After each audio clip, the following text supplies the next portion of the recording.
transforming musical linguistic objects, elf machines.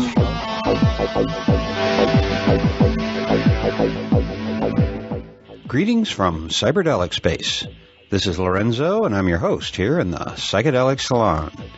And with me, at least virtually, is David M., who very kindly made a donation to help offset some of the expenses associated with these podcasts. So, hey, thanks again, David. It's good to have you with us here in the salon. Now, as I said in my very first podcast almost 5 years ago, psychedelic thinking isn't about doing drugs. It's about thinking. And if you want to know what it means to be a psychedelic thinker, to not just think outside of the box, but to not even acknowledge that any box exists, well, then all you have to do is to spend an hour or so with Bruce Damer. And that's just what we're about to do. What I'm going to play for you is the raw audio from a film that Bruce is participating in. So basically, what we'll be hearing is a collection of short conversations caught with Bruce while Matt Anderson and his crew were shooting for their upcoming film, Fall and Winter, which is a feature-length documentary that investigates mankind's enduring struggle with catastrophe. And it presents a unique and important insight from a vast array of individuals about the causes of and solutions to some of our current crises. And if you would like to stay informed about the film's release date, you can join their mailing list at Fall Winter Movie, all one word, fallwintermovie.com. And that's also where you can see a trailer about the film. So thanks to Matt Anderson and his crew, they have given their permission for me to play the entire recording of their interview with Bruce, not all of which will make it in the movie, of course. And when Bruce told me about this interview the other night, I asked to hear it, and after listening to it, I knew that it was something that you'd want to hear too, so I talked to Bruce, and he arranged with Matt for us to hear it now.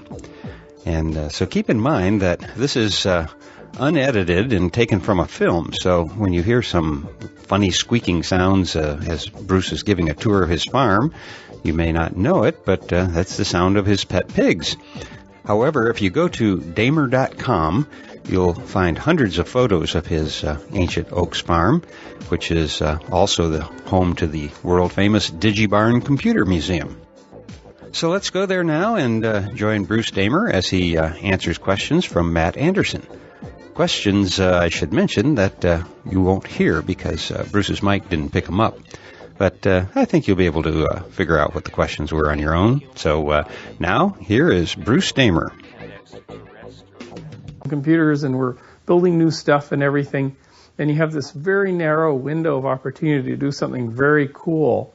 What would that be? What would the ultimate nerd project be? Well, the ultimate nerd project, when you describe this to a nerd, just to say, how did life start if it wasn't started by a creator or just somehow sailed in from interstellar space? How did life start from basic molecules, basic fit-together molecules that had some kind of function but not a whole lot, going up to this incredible machine of the first cell? You know, how did the self-programming, self-organization, complexification happen in this gap? And some people argue, well, it was impossible. The machine could never have emerged this way. But for a nerd, it's the ultimate challenge. This is the ultimate programming software challenge, in a sense, software plus hardware. And if we're in this era where we're kind of burning through all our resources, what do? You know, when you have this peak of civilization, you do sort of an ultimate thing. And the Greeks, in the peak of their civilization, they came up with algebra and other exciting things in philosophy, and then crashed and burned somewhat after that. Well, the Romans built great engineering works. But what do? Well, I think we take on the big questions, and where did the cosmos start, and how did life get started? So that was the idea of that. By the time I was in my 40s, there would be computing power enough, and I'd be able to get open source people together and giant particle simulators going on grids, and science fiction writers poking their heads in now and then, proclaiming that it's all, you know, they've already wrote about this, it's already happened. and the EvoGrid was born as a project. Yeah, the way the EvoGrid is being put together is, so you start with one computer that is simulating, say, 100,000 atoms.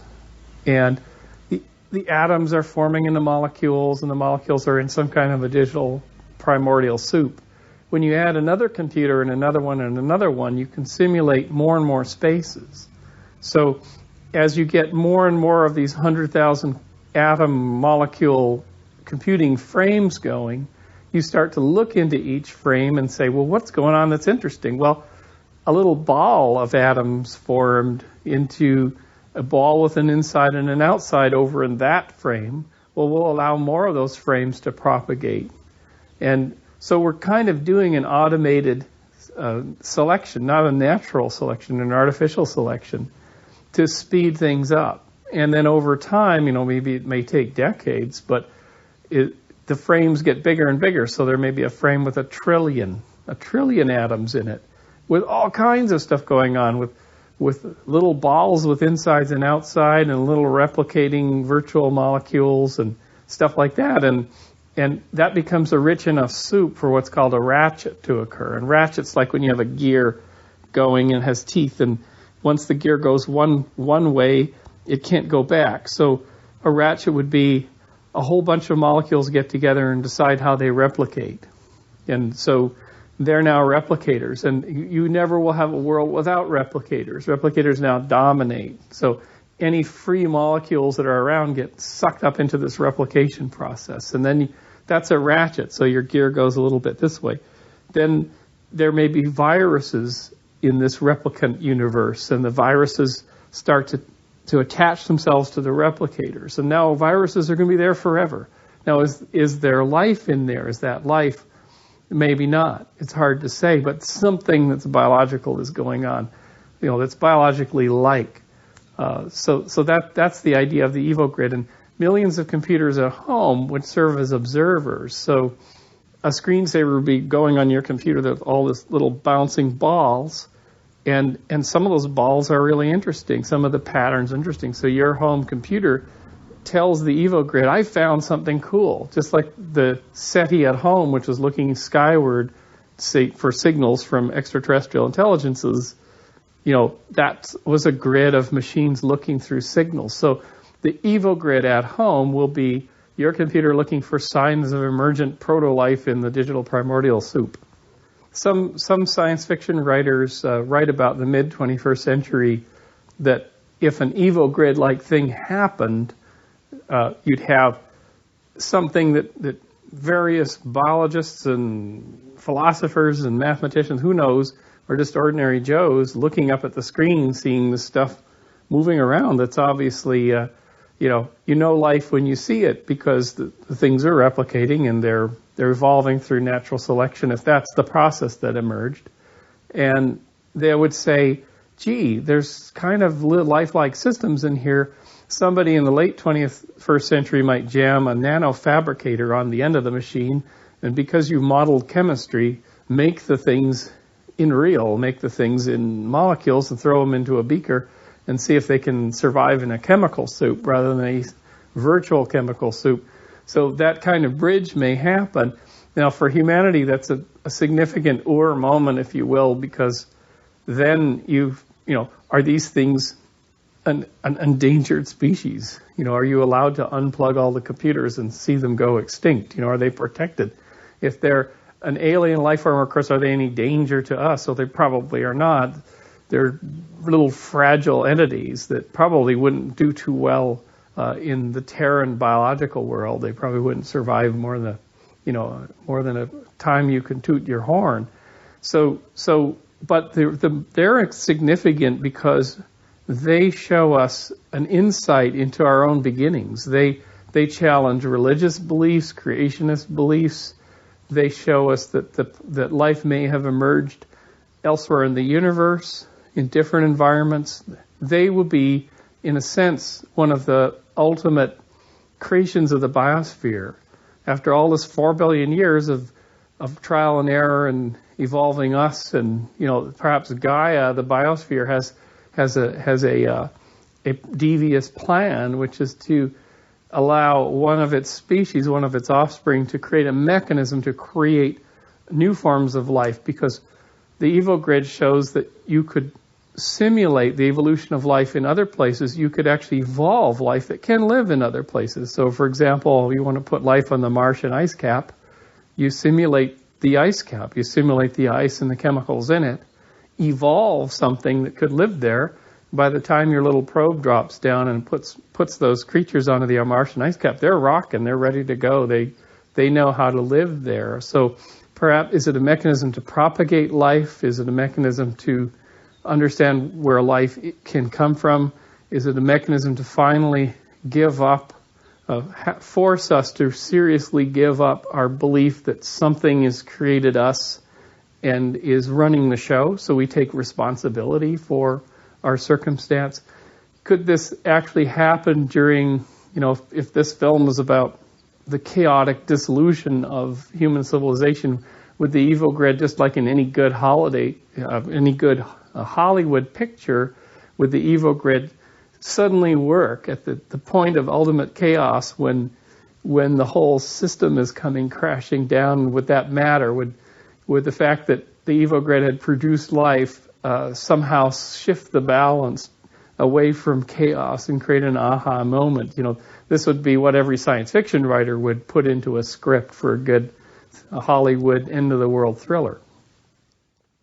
Yeah, I think especially since World War II, when media has come flooding into our lives, ratchets are occurring in culture. So we talk about, Richard Dawkins talks about memes being the idea that thoughts are like biology and that they inhabit minds, and if they're good selected thoughts, then they will jump from mind to mind. The culture carries this ecosystem of ideas, and since the explosion of media and then interconnected media with the net, suddenly you're flooded with new ideas, and a new religion may form. Say, for instance, old Presbyterianism or old Catholicism suddenly gets transformed in Brazil by African influences and becomes a brand new type of Catholicism that has a bigger appeal to a bigger audience. And that will never go away. That's a ratchet. So that's Catholicism,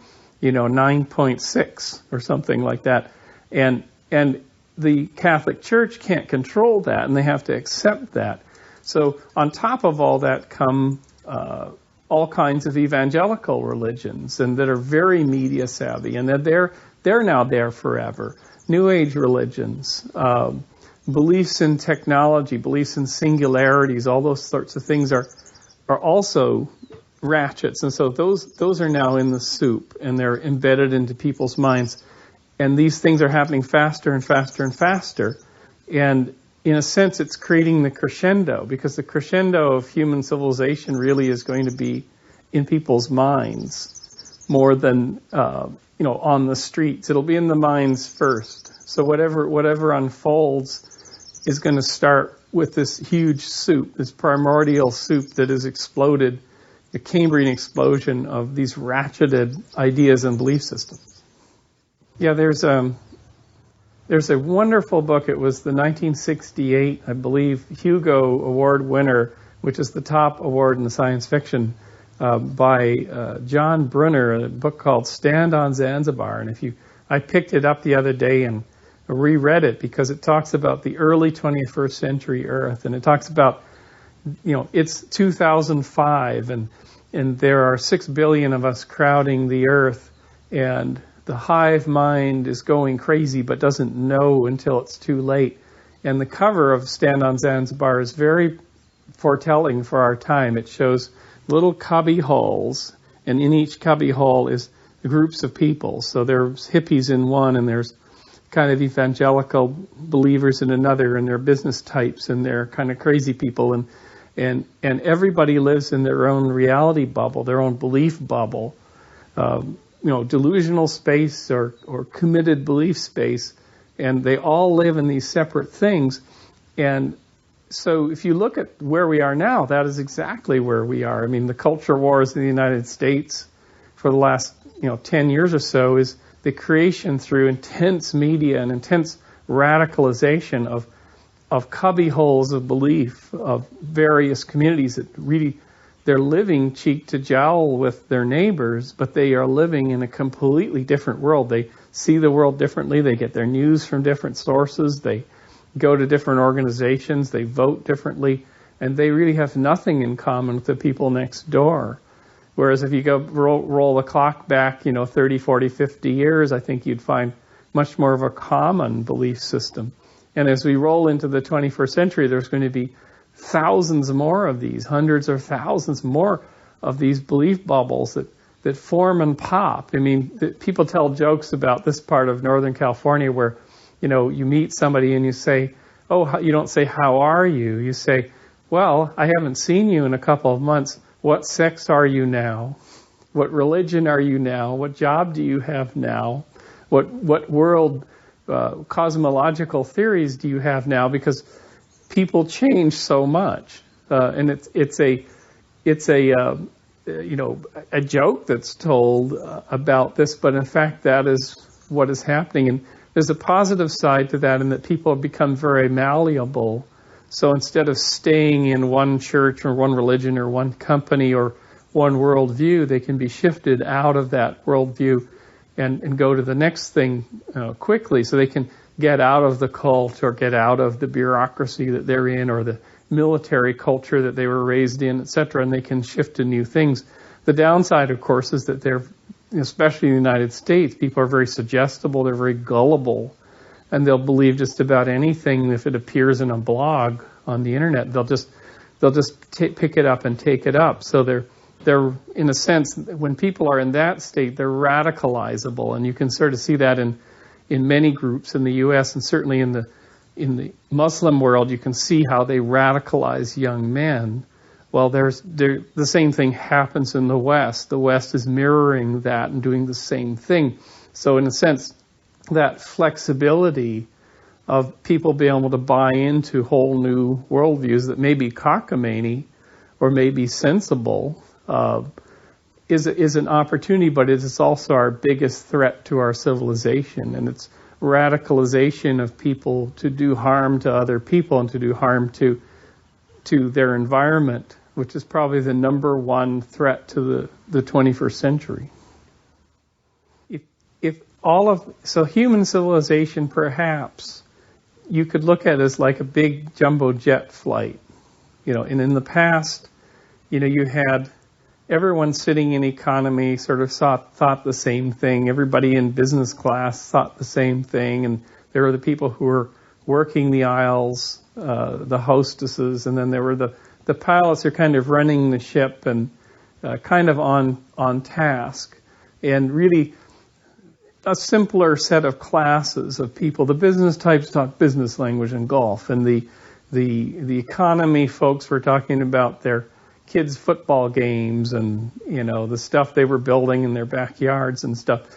And in a sense, if you swing forward into this same kind of a jumbo jet in the 21st century, there's instead of 2 or 3 religions, maybe not so closely held, there's 100 religions. So there are 300 people on the plane, and there's 100 religious groups and sects represented. And there's a doctor who quit medicine, is now an alternative healer. There's the pilot has all kinds of different thinking than they did before, although pilots tend to be a lot more straight up.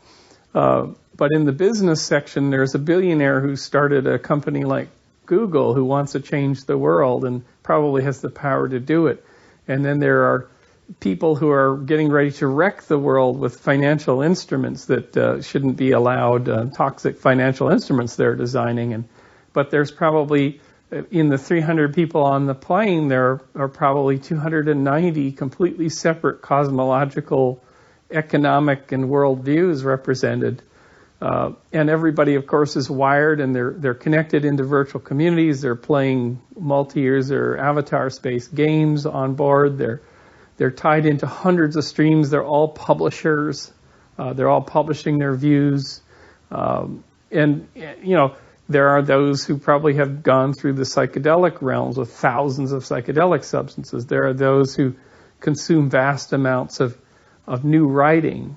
There are those who are producing films like you guys. I mean, there are those who are trying to represent the world to the rest and have vast channels on the internet where they have millions of viewers, but they just look like your ordinary 21-year-old guy just sitting there.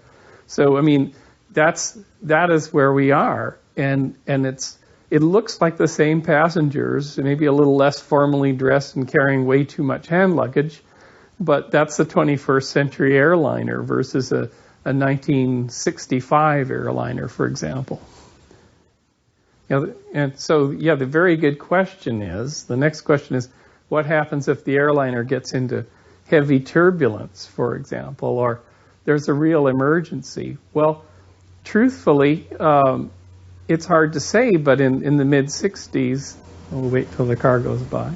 So in the mid-60s, what would happen if this airliner hit really serious turbulence, or God forbid it was, only on one engine, they had to make an emergency landing? Well, chances are, and I was alive in the 60s, but I'm not an expert on it, but I think that pretty much the captain would come on and they would give instructions and everybody would pretty follow suit. I mean, people would be in the state of panic or whatnot, but they would listen to what's going on and they would just pretty much sit tight and anticipate their fate, but wouldn't really be doing much. So, but in our 21st century airliner, soon as the announcement would come out that we've just had some bad turbulence and we only have one engine left going and we're going to have to find a landing spot, well, there would be utter panic, of course, as there should be, and people would have their different responses. The true religious believers of some sort would maybe try to prepare for the second coming or prepare for something, and they would be serenading the rest of them about that. There would be the guy that is now, who is doing the financial instruments, would be trading trillions of dollars in stocks, causing the world economic collapse because he would be pulling out everything at once. There would be a gal there starting a Facebook group called We're About to Crash, getting thousands of inputs. There would be a Twitter tweet channels going constantly about this, and the entire world would be focused upon this group of people. There would be instant documentaries being made and filmed on board the plane as it went through, and a billion people would tune in and psychically and mentally tune into this whole circumstance and derive their own meaning from it, and hopefully the plane makes a safe landing. But millions of people would jump into the plane as avatars to also experience the crash, and they would be there in an augmented reality sense. This is talking about the 2020s here, because they want to experience the crash. And of course, there'd be people who don't want to be on the plane, who just simply go into World of Warcraft 10.0 and just tune out. And if their bodies are destroyed by the crash, well, then their avatar will turn into a bot and be embodied in the game forever, and they'll be marked there as a player who has passed to the beyond, but they will continue to live in World of Warcraft. So, I mean, that's a 21st century version of this.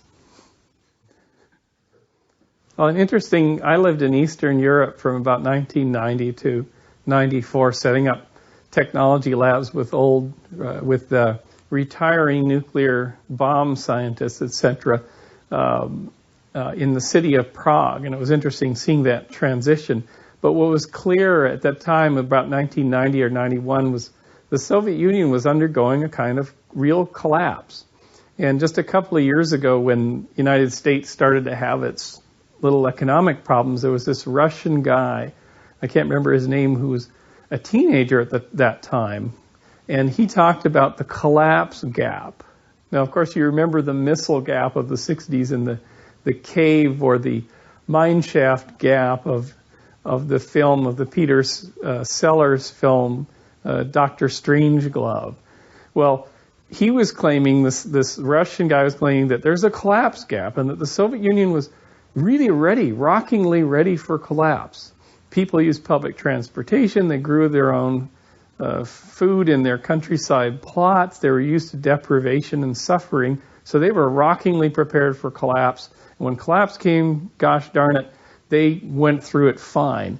And so he talked about the United States and the West being, woefully unprepared for collapse, and that they need to close the collapse gap and become ready for that collapse, that we're really, really way out there. We're expecting our Doritos to arrive from across the country on large 18-wheeled trucks. If they don't, then we're hosed because we're in Tucson and there's nothing grown there. So no countryside plots, no battered buses to take us out to work our countryside plots and put our mushy potatoes in our flats and suffer through the winter with no heat. I mean, that's not for us. So in a sense, the West, especially the United States, it would be a very dramatic collapse victim. So a question would be, with the lifetime World of Warcraft Grandmaster, if that's what they're called, if they were plunked down on a farm and said, put in these radishes because you're going to need to start eating in the spring, and you need radishes first, would they understand what a seed is and how to hold it, etc.? Well, James Burke, a video journalist, science journalist of the 70s, made a great series called Connections, and many of you old-timers will remember this, but in one of the series, the very beginning, he's on a farm somewhere in the United States, and he's walking up to the front door, and you can see him coming up, this very erudite Englishman, but he's describing the post-crash situation of there's no electric power, and people are starving in the cities, and those in the know are going to come to one place, and it's this place, it's a farm. And if they're lucky enough, they'll come to the front door of the farm, and they'll find that the farmers have gone, they've fled. So now they're in possession of the tools potentially of survival. But then they go into the barn, they find a milking machine. Well, that needs electricity. They find tractors. Well, they're not going to start without a big supply of fuel. And so they're rummaging around, and if they've not lost all hope, they go up to the attic of the barn and they find this device, the plow. And if they've read their history, they know that if you attach a plow to an animal, hopefully a large animal, not a chinchilla, you can break soil, and you can start to create fields, and you can start to create crops. But without any electricity, without any fuel, all those skills have been long since lost. I mean, these skills exist in India, and they exist in Africa and places like that, but not in the West. So even the farmers don't have those skills anymore. And so the sheer effort to generate enough foodstuffs just for one family, let alone for a community, without the accoutrement of modern civilization, which is good, cheap power sources and skills and knowledge, if they're not there, it's fairly hopeless. I mean, you can imagine if the 99 city-dwelling nerds or World of Warcraft grandmasters that arrive at this farm, is one going to be able to make it, after all the foraging is done at the local Costco? So one of the interesting things here at the DigiBarn Museum is we can see we have a cornucopia, a veritable Cambrian explosion of digital forms that have evolved through our culture and our need to play games and have fun and get work done, of thousands of computers. And all of these are well within a human lifetime, certainly well within mine. The oldest working machine here is the Link from 1962. So this is an amazing development over the last 25 or 50 years. So, if there was an apocalypse, there'd be mountains of this stuff everywhere, and with nothing to power them, nothing to interconnect them, what would we do with them? Well, we possibly wouldn't even know what they were. After a time, there's a great book called A Canticle for Leibowitz, and it's about a sort of post-end of the world scenario, and they find technology, and they find a shopping list, which I think says pound pastrami back by 3, and nobody knows what this is, so it becomes a canticle, it becomes a religious phrase, pound pastrami back by 3. So it's hard to say what all this will mean to people. Hopefully, this crescendo of technology is nature's way of saying, okay, guys, you got to get new tools and connect your minds in new ways. If you're going to do this thing of growing your civilization ever faster and putting more ideas into your minds, you need these tools to help you get through that crescendo, or understand the crescendo, or experience the crescendo, or come down off of the crescendo. And it's this kind of technology that is both the two-edged sword of both the tool for survival and understanding, but it is also the huge, enormous distraction from understanding and from maybe important things we also need to be doing to survive. So it's the tool and the distraction from the important things. So it's ironic in that sense.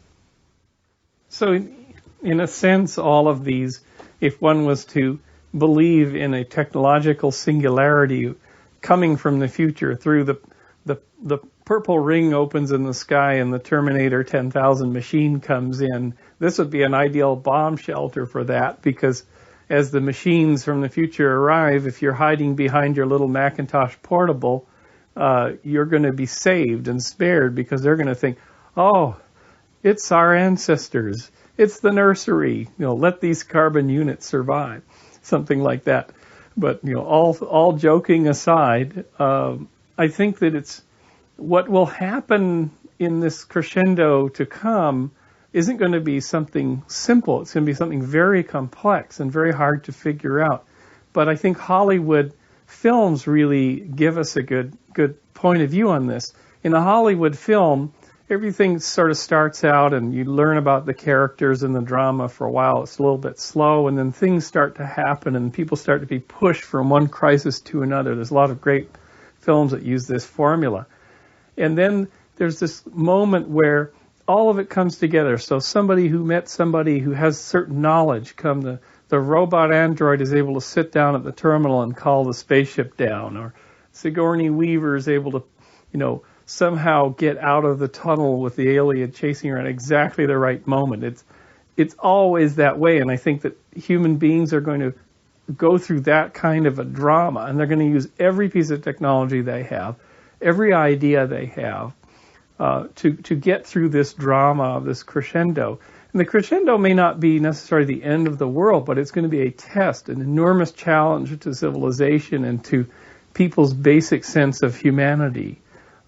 Beyond any religious apocalypse. It's going to be so much grander and stranger than any religious prediction or New Age prediction or things like that. It's going to be this very weird, trippy experience, actually. A trip that all of humanity goes on, where we wake up and we say, we can't believe that this is happening to us. We finally realize that it's taken on a life of its own, and we can't track it, we don't understand it. No one's driving, there are no conspiracies. It's just the time wave is now in force, and there's the system dynamic is pulling and pushing, and it's faster than we can. We're on the back of it, riding. It's faster than we can possibly track. So think of it sort of like when the roller coaster finally, you've been through a few little humps and bumps, and the roller coaster finally is tipping over that final enormous downward plunge. And on the other side, you know not what is there, but it's probably one of those 360 loops. So when humanity reaches that point, we're all going to see that we're going somewhere interesting. We're all going to have to use every tool and every sense and sensibility we have to go as a group down that and into the unknown of that big spiral loop. And hopefully, Gaia, nature, our minds, the universe will allow us the benefit of the doubt and say, we're not just going to dump the roller coaster cart, off into the landfill of civilizations. We're going to allow these guys, if they keep their cool and don't jump out, when they come out the other side, they'll be enlightened in some way. They'll come into a new world. They'll be able to shed off a lot of the stuff that they really shouldn't have. Because when you're in that roller coaster and you're going down, you're kind of shedding off mentally. You're blowing off, like, I don't care about the shopping list or what so-and-so said to me last week. This is just too profound. I'm just let it all go. And I think it's the letting all go moments like that that are going to be what is important in that experience. And if we come out of that, in one piece, we'll be an enlightened civilization. Maybe we'll learn about sustainability, we'll learn about tolerance, we'll learn about how the ego is tricking us into doing things all the time as individuals, and we'll make it. And it may be that we need to go through the roller coaster test to do this. Well, if this bus is a metaphor for where humanity is headed, just like our metaphor of the aircraft, I think there's going to be some bumps in the road, but every journey is a wonderful new experience. And if humanity realizes that we're on the same bus, we're all in the same boat, we're all in the same flight, this is going to come when the road gets bumpy or the steep slopes appear leering up in front of you. We're all going to realize when natural disasters happen, like the Asian tsunami or the recent earthquake in Haiti, the people who have an empathic response think, oh my goodness, what would it be like to be in those people's shoes? And there's an outpouring of support. And that's good, because that if in the end, when things are really kind of going crazy, and it may be that the weather's just crazy, or that there hasn't been a rain in the monsoon in South Asia, and we're realizing this is the big one, guys. This is Mother Nature saying, okay, system's disturbed enough that I don't think I'll send any rain to South Asia this year. Well, that kind of response is going to have to be enormous, as 1 billion plus people will be at risk. And I think that the giving response that we have, and through technology, the fact that we can sort of be there virtually and be in the environment that those people are in and the crisis they're in, the empathic response coming out of support is perhaps the healthiest thing that you see in the modern world when there's a disaster. So if the disasters get very large, if our technology brings us empathically into the lives and experience that those people are in, and we respond with care and giving, humanity's on a good road. If we allow ourselves to be mongered into fear by the powers that be, or somebody to convince us that there is an enemy out there, or that our security's at risk, and allow us to be cut off from our technology, or to deny other truths that are coming in, then we're really in trouble. But I think that the tendency is for monolithic power, for, if you will, the powers of old, the powers of the conspiracy theorists, that there are these cabals that run the world. Well, in fact, not only is no one running the world, but it probably isn't possible for anyone to run the world. And once we come to that realization, we maybe become human again, because we'll say, look, everyone's human. Everyone is trying their best. Everyone is going from crisis to crisis. And we'll stop believing in those conspiracy theories, which I think will also be a healthy thing. So in a sense, as the situation gets more dynamic and more crazy, I think that the young people that are being born now into jumping from World of Warcraft to Twitter to et cetera, will have such malleable minds and be so potent and so able to absorb information and able to communicate it clearly out, that they're getting all the tools that they need to deal with these crises, and if they keep with them their humanity and their empathy. And I think that you can see this, the burners, the people who go to Burning Man, the people who make all these wonderful festivals all over the world, people who create communities, the people who cross geographic and religious boundaries to talk to each other through technology. They are the hope of the future. They are getting the tools. They're getting also the mental development to weather this thing just fine. And in fact, I think that in a way, if it's 2029 and the apocalypse of some sort is really happening, some of those younger people who use their AR interfaces, they're in their augmented reality interface walking down the street, and us old fogies are in a huge panic about the end of the world. They're going to look out from their AR interface saying, you're nuts. You're from the older generation. You believe all these bizarre things. Well, we're seeing what is going on. We see all the information. It isn't the end of the world. We're talking to everybody right now.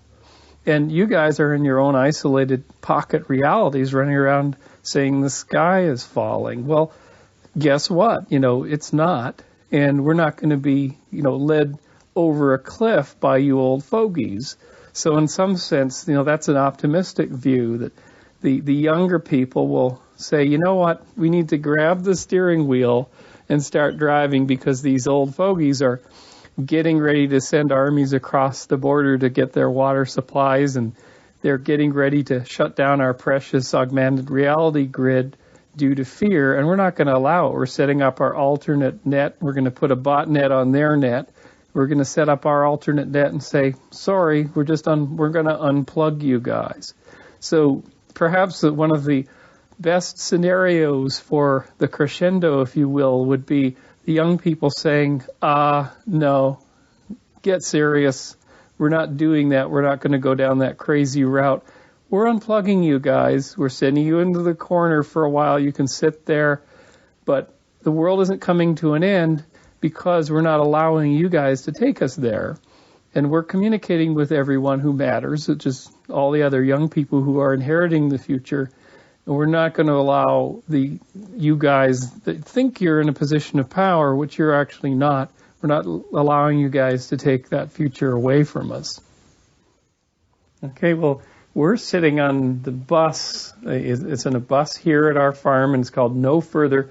And it's called No Further because of a bus of history that was just parked up the road here called Further, which was Ken Kesey's bus that was occupied by the Merry Pranksters and driven by Neal Cassady out east in 1964 that kind of launched the 60s and a big part of the psychedelic, if you will, alternative thinking movement back in 1964. So when we got this wonderful bus, we thought of calling it No Further, the trip that never stops. So the bus doesn't move, but you can move in and out of it and get on the bus and experience new things. And some of the new things that were experienced on buses in the 60s and even till today came from wise, strange crackpots like Timothy Leary, who admonished all peoples, and especially young people in the 1960s, to think for yourself, do not trust authority. And I think that is good for all time. And then there was Terence McKenna, the late Terence McKenna, who sort of picked up a little bit from where Leary left off and talking about boundary dissolution and how through the use of the psychedelic medicines, if you will, you can dissolve the boundaries of your ego, of your thought patterns, of the rigidity of your mind, and then you can be enlightened and open up and see civilization for what it really is and for what people are really trying to sell you or not sell you.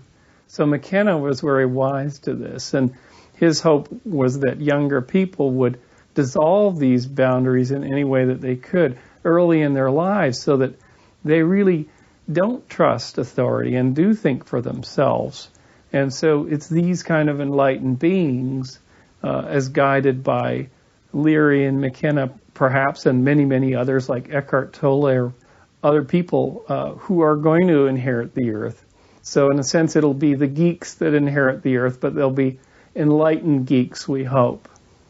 The collective hypnosis for the greater good, perhaps.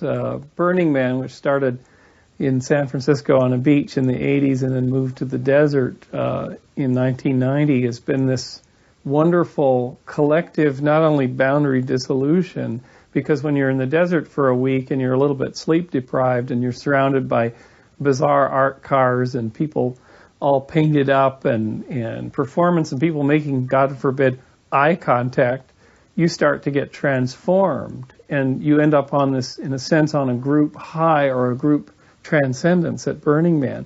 And as more of these festivals are held every year in more countries, and there's just a vast spread of this right now, you find especially young people and some of us old fogies are getting in touch with a new kind of way of being with other human beings that is going to serve us well in the future.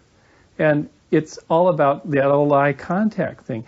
If you can make eye contact with another human being in a deep and profound way, you're on the road to being able to trust that person, being able to care for that person, being able to figure out a way forward with that person, to have a good marriage, to raise good kids. So if we forget how to do that, we're real trouble as a species.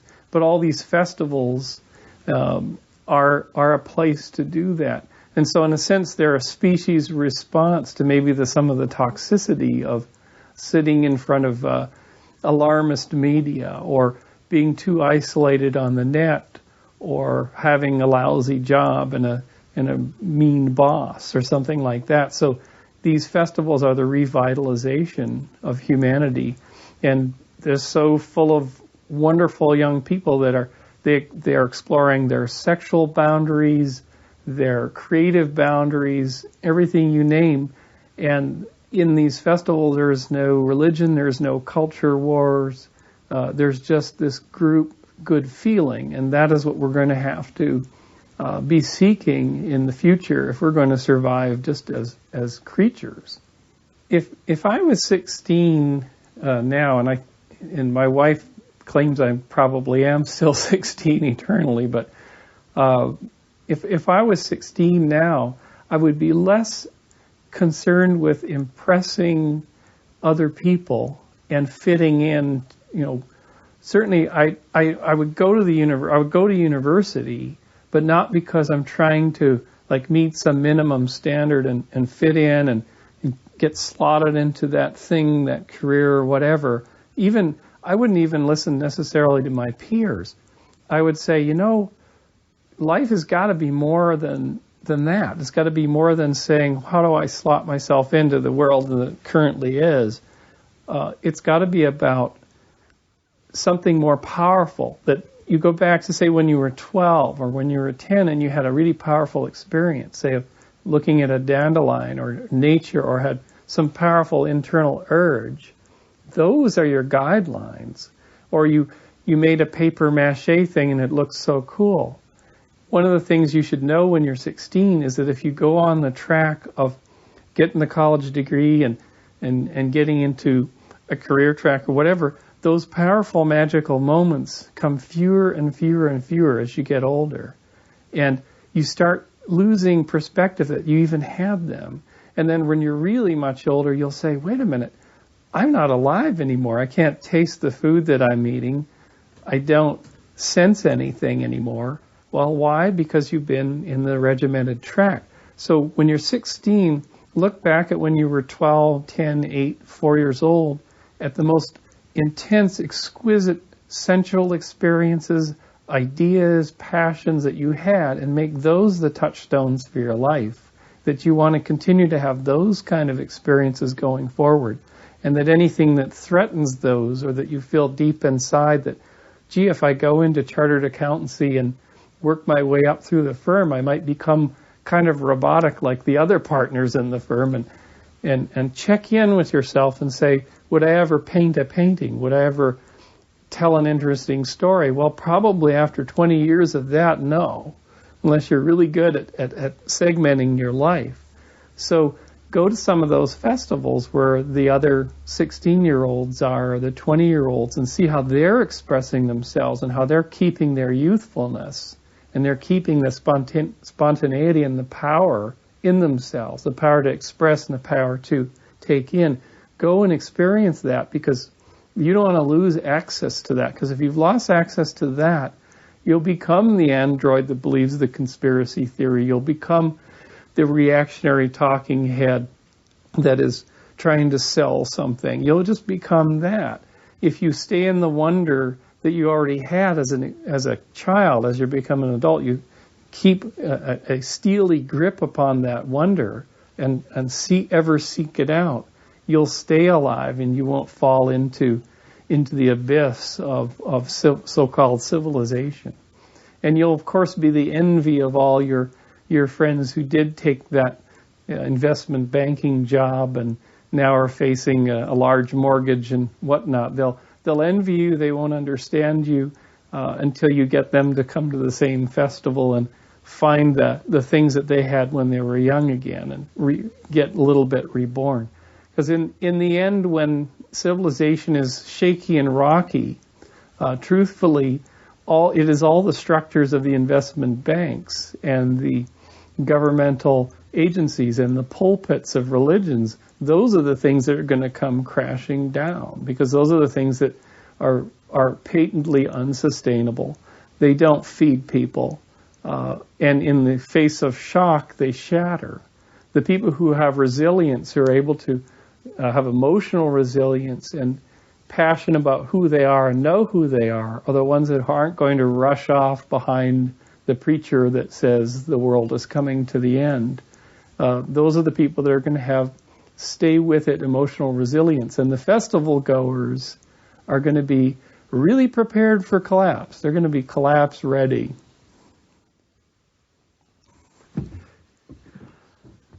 So let's take this is a viewpoint of our community. It's kind of an emerging village, just an old 19th century farm, converted into a cyber hippie, future visionary spot for people to visit and grow our own food and raise pigs and soon chickens and start to increase the percentage of the food that we eat from our own land. But surprisingly, just over this ridge here, if we look up here, is Silicon Valley and all of its wonders, and the Googleites and all those people who are building the interconnected cyberspace. They're all just over the valley, 20 minutes drive, and you're in the center of it. So it's possible to have a lifestyle where you're very tied in and very connected and adjacent to all of the wonders of this technological civilization, but you're kind of a little held outside of it, and you're able to grow some of your own food and live in nature. It's not possible for a large number of people to do this because there isn't the land, but it's possible for some of us to do it and maybe show the others how they could, in a sense, bring all of this into their urban environment and create urban gardens and sustainable homes and whatnot by bringing the farm into the city like community-supported agriculture does. And that's all just a wonderful positive movement. And here in the Monterey Bay in the Santa Cruz Mountains, organic farming began about 50 years ago. And it's in this area that the great movement of growing things naturally, of sustaining whole communities, of farmers markets, kind of got kick-started in the 60s. And we now see that spread all over the world. So healthier living, people are connected to farms where their food comes from. Just a wonderful, wonderful trend.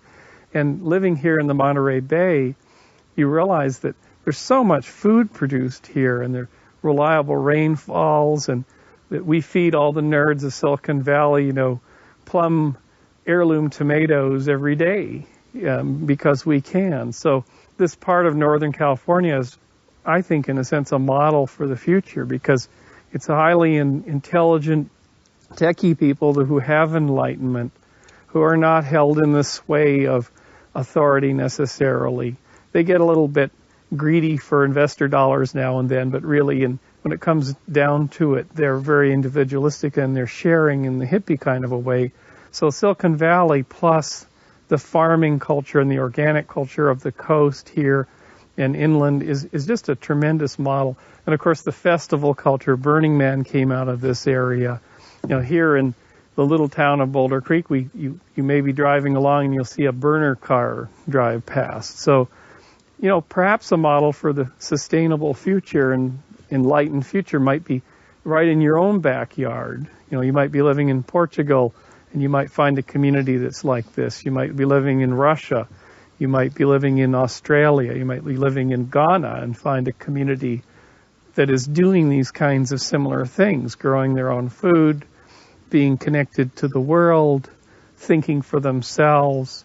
And so maybe finding this kind of community where you live and putting some time into it, putting some serious energy into those communities is the way that you move to the future. Yeah, the checklist I had about 15 years ago was to go around and look for little communities where you could get an old farm, a house, and some land, and raise your own food, your own animals, and have a nerd life, have a high-tech life, but also have connection with the land and increasingly raise more of what you eat. Hey guys, there you go. So this fit the bill, and it was near Silicon Valley, and it was spring-fed and full of fruit trees and about 100 years old, and keeps me healthy, keeps Galen healthy, and keeps us optimistic about the future. So we don't watch TV, but we get movies on our big screen, and we're on high-speed networks and doing our virtual worlds and our other work. But at the same time, we have a connection with other beings like these guys. Well, it really keeps me in balance. That when I come in from, an hour of mucking their stalls or working in the garden, I really feel better. So I take things a little less seriously that are going on online or in the company, and I'm a little bit more of a balanced human being and a little bit saner. I think the sanity thing really is important to keep that sanity thing going. Yeah, I think having a sort of a hand solidly on this ground really allows me to probe the future and reality a little bit better. Part of my life is in virtual worlds, and it's putting my mind out in space to try to think of ways to put people on asteroids for NASA, for example. But if you don't have this kind of a grounding, you can really get deluded. You can sort of think all things are possible. All things are possible if we put our minds to it. Well, not necessarily. Things are not easy. Things are hard, actually. So trying to put people on an asteroid is very hard and shouldn't be considered trivial. Or helping the Earth reformat itself by our civilization is a hard thing. Well, one of the things you learn about in doing the farm thing like we are is how fast nature takes back its own. So, for example, stuff starts to rust. Things are breaking all the time. Every square inch of this land has had some maintenance done to it, whether a pothole fixed or water is recoursed. And it is constantly a battle against the chaos of nature and entropy to keep even one place like this going. And so that it's true that if suddenly there were no people, human civilization would vanish in a relative instant. It's very fragile. And you really learn that when you have to maintain acreage like this and take care of things yourself, not just commute to a job. We are a maintenance-heavy, hand-built civilization. And that is sort of at the fundamental core of what you learn by coming out into an environment like this. And you sort of become a little bit more respectful of what it's going to take to survive as a civilization. We're not in a virtual world. We're in a high-maintenance, high-challenge world that nature's given us. Guys.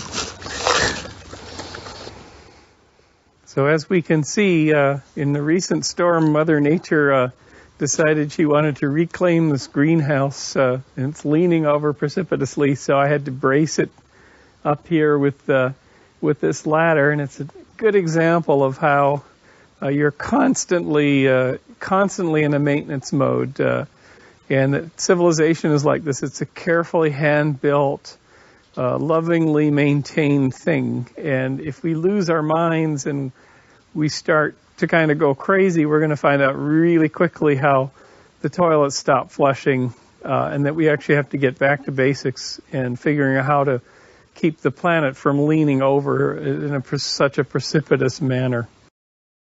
The culture of Silicon Valley, well, it gives us a can-do attitude that we can invest billions and invent things to change the world, etc., but it's of limited scope. I mean, all the Googles in the world are not going to really do a thing for humanity and the spirit of humanity. They feed our need for information and maybe connectedness, but they fall short. Google doesn't produce food. It doesn't raise babies. It doesn't comfort the sick and the weary. It doesn't do a lot of these things. So it's really not the be-all and end-all. It's just another tool. And in a sense, we can't invent our way or spend or invest our way out of problems that we need to treat with the human heart and human connectedness and human caring and good old-fashioned manual labor, which is required to hold up a civilization. And so I think as more people sort of spin off into cyber realms, virtual worlds, and their Facebook presence and whatnot, they will become more and more separated from the ground of the real world. And therein, they're walking on a tightrope over a precipitous chasm.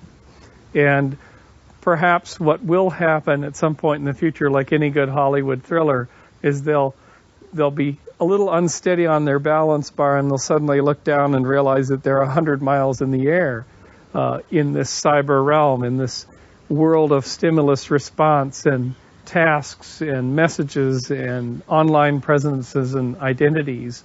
And they'll realize how precarious they are.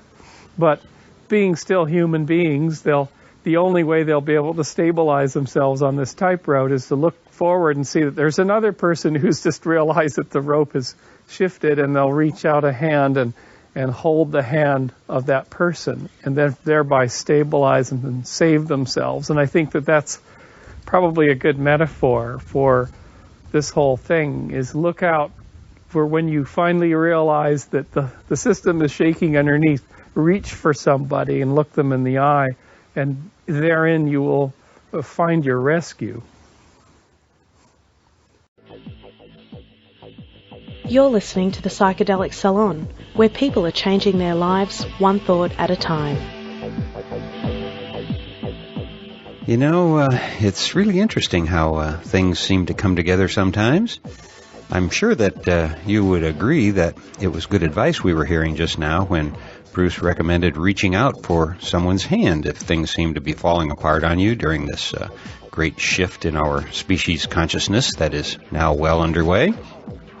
But what struck me as I was listening to that statement just now was a conversation I had this morning when Charlie Grob stopped by. As you know, besides being one of the world leaders in medical research involving psychedelics, Charlie is also the director of the Division of Child and Adolescent Psychiatry at Harbor UCLA Medical Center. And what he told me I found quite alarming, and that is the fact that in the past 12 months, the number of incidents involving teenagers attempting suicide has risen very dramatically. And he also told me that he thinks that perhaps these disturbed young people may be our canaries in the coal mine, and that we are about to see increasing numbers of our friends, neighbors, and relatives who are approaching serious mental distress due to all that's going on right now, particularly on the economic front. So now is our moment.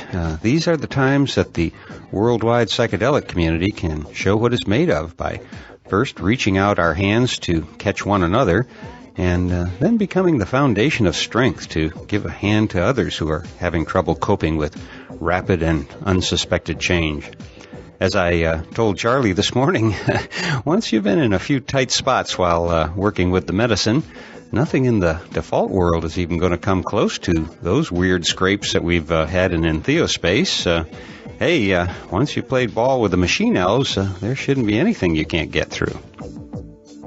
Now, getting back to Bruce for a minute and his visit to the UK this summer, right now there is still nothing definite, but it's beginning to look like instead of setting up a standalone event the weekend that he's there, he may be able to hook into the Buddhafield Festival, and that takes place from the 14th to the 18th of July, and I hope to be able to give you more specifics about that soon. Also, Bruce will be attending, but not speaking at, the upcoming MAPS conference that's going to take place in San Jose, California, from the 15th to the 18th of April. And he asked me to tell you that if you see him there, please be sure to come up and introduce yourself, because he'd really love to meet you. Now, I've just got a couple more things to cover before I let you go, but first I want to thank Joe Moore, who interviewed me in his Occult Sentinel podcast. I've mentioned this podcast before in conjunction with some of the people that you probably know, like Jesse Miller of the Mystic Mind podcast. And that interview with Jesse, by the way, is his number 25 show, and I'm in the most recent one, number 28. Also, if you've noticed, I haven't been able to solve my problems with our Notes from the Psychedelic Salon blog. For some reason that I can't figure out, the files have been corrupted because I can no longer even log in as the administrator. I'm completely locked out of my own blog. Not much of a geek, I guess I am. So if you're an expert, or if you know someone who is an expert on WordPress and SQL, I can certainly use some advice. So what I've done is I set up a separate email account where any possible response won't get drowned out by the other incoming messages. And that address should be easy for you to remember in case you're talking to somebody who can help. It is help@psychedelicsalon.org. So I think you can remember that one, and I really would appreciate you passing that along to any of your friends that might be able to help out. Now, one other thing. In the past, I haven't mentioned the annual celebration of the Terrence Day Boundary Dissolution Parties, mainly because for the most part they've been kind of underground. But since next Saturday, April 3rd, 2010, marks the 10th anniversary of Terrence's death, which has now become known as Terrence Day, it seems like it's time to bring these celebrations of the great bard's life out into the public a little bit more. And as you know, there's no prescribed format for these celebrations. For my part, I'm going to publish a new Terence McKenna podcast on that day.